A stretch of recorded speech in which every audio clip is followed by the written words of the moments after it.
Welcome to our screencast on subtracting decimals. Our objective is I can subtract decimals using place value strategies, and then eventually we'll build on this to create the standard algorithm for subtracting decimals. We'll start off with a warm-up, 1 unit less practice. So just like our adding decimals screencast, we started off with a little warm-up where we were adding on one more. This time I want you to think, what's 1/10 less than 4/10? Our answer will be 3/10.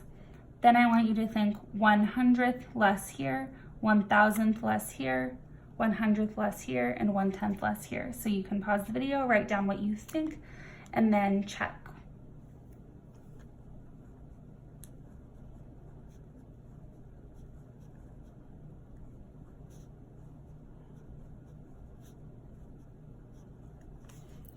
Okay, so those are all 1 unit less.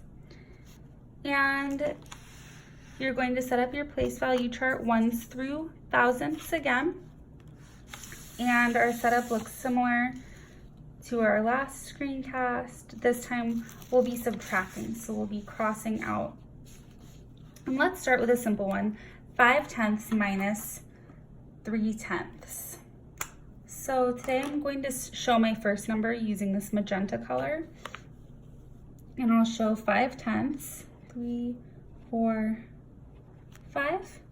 And now instead of adding on in a second color, I'm actually going to take my pen and cross out the second number it gives me. So I'm crossing out 3 of these tenths, and I'm left with 2/10.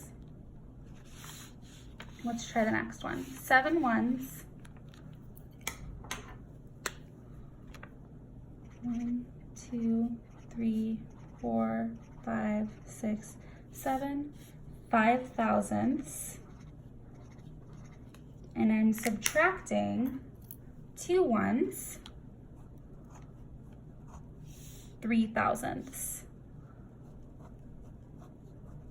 So I'm left with 1, 2, 3, 4, 5 point, nothing here, nothing here, and I have 2 thousandths left here.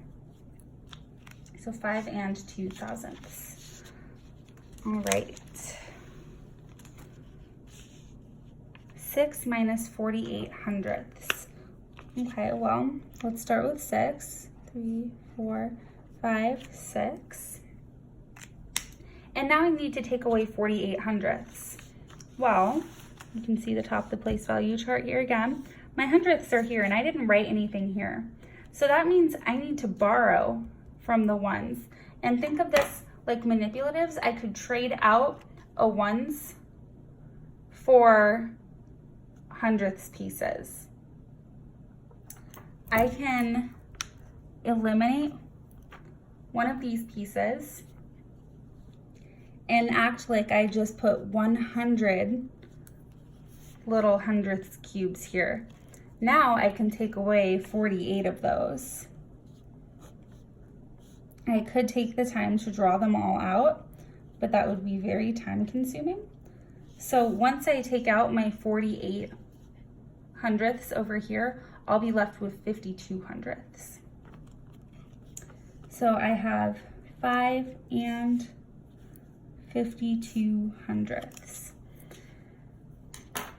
You could also, I kind of skipped a step here, you could also trade that piece out and draw your 10 tenths, 4, 5, 6, 7, 8, 9, 10, and then trade out one of these pieces for hundredths. But I prefer to just think one whole would be 100 of those little tiny blue cubes. So I can just picture those blue cubes and then borrow that way. And then finally, this last practice problem, try it with your team.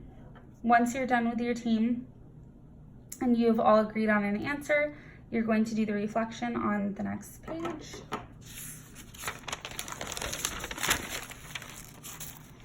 For your reflection today, you don't need to write out the questions, just your answers in complete sentences.